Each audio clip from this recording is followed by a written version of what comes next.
অবশেষে সেই চাল দিয়ে দিল ইরান, যার কথা এতদিন ধরে বলে আসছিলেন খামেনি। বারবার হুঁশিয়ারি, বারবার ইঙ্গিত, কিন্তু এবার আর শুধু কথার খেলা নয়, সত্যিকারের অস্ত্রের আঘাতে কেঁপে উঠল ইসরায়েল। 22 জুন মধ্যরাতে তেল আবিব, হাইফা আর উপকূলীয় অঞ্চল জুড়ে যখন আচমকা বিস্ফোরণের ধ্বনি বাজলো, তখন ইসরায়েলি নাগরিকরা বুঝতেও পারেননি কিভাবে আকাশপথে ছুটে এলো ইরানের খাইবার শেকান, যা একটি নতুন প্রজন্মের ব্যালিস্টিক মিসাইল। মার্কিন B-2 বোমারু বিমানের ভয়ঙ্কর হামলার জবাবে এবার এই ঐতিহাসিক পাল্টা আঘাত হানল তেহরান।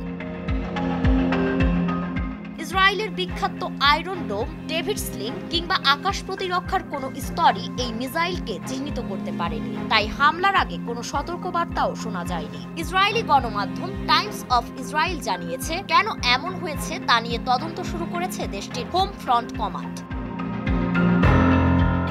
ইরানের খোররাম শাহর ফোর্স সিরিজের সর্বশেষ সংস্করণ এই খাইবার শেকান। নাম শুনেই মনে পড়ে ইতিহাসের পাতার খোররাম শহরের কথা, যেখান থেকে 80-র দশকে ইরান ইরাক যুদ্ধের গল্প শুরু হয়েছিল। 2000 কিলোমিটার পাল্লার এই মিসাইল 1500 কেজি ওয়ারহেড বহন করতে সক্ষম। এটি এখন পর্যন্ত ইরানের বানানো সবচেয়ে ভারী এবং বিধ্বংসী মাঝারি পাল্লার মিসাইল।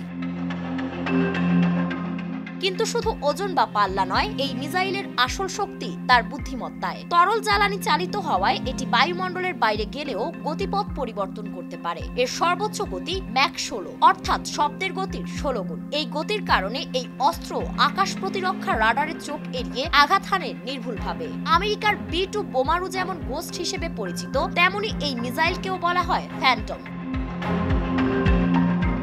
যদিও ইরানের সর্বোচ্চ ধর্মীয় নেতা আয়াতুল্লাহ আলী খামেনিও সম্প্রতি বলেছিলেন, মূল চালটি আমরা এখনো দেইনি, এবার হয়তো খাইবার শেকান দিয়ে সেই চালটাই দেওয়া হলো। তুরস্কের প্রতিরক্ষা মন্ত্রণালয় থেকে শুরু করে রিয়াদ, মস্কো ও বেইজিং সবাই এখন এই খাইবার শেকানের দিকে তাকিয়ে, কারণ তারা জানে ইরান আর পুরনো ইরান নেই। ইরান এবার স্পষ্ট জানিয়ে দিয়েছে, প্রযুক্তির দিক থেকে পশ্চিমা বিশ্বের নিষেধাজ্ঞা এড়িয়ে তারা সামরিক শক্তিতে কতটা এগিয়ে গিয়েছে। তবে সবচেয়ে বড় প্রশ্ন, দীর্ঘদিন ধরে পশ্চিমা নিষেধাজ্ঞার মধ্যে থেকেও কিভাবে এত নিখুঁত প্রযুক্তি তৈরি করলো ইরান।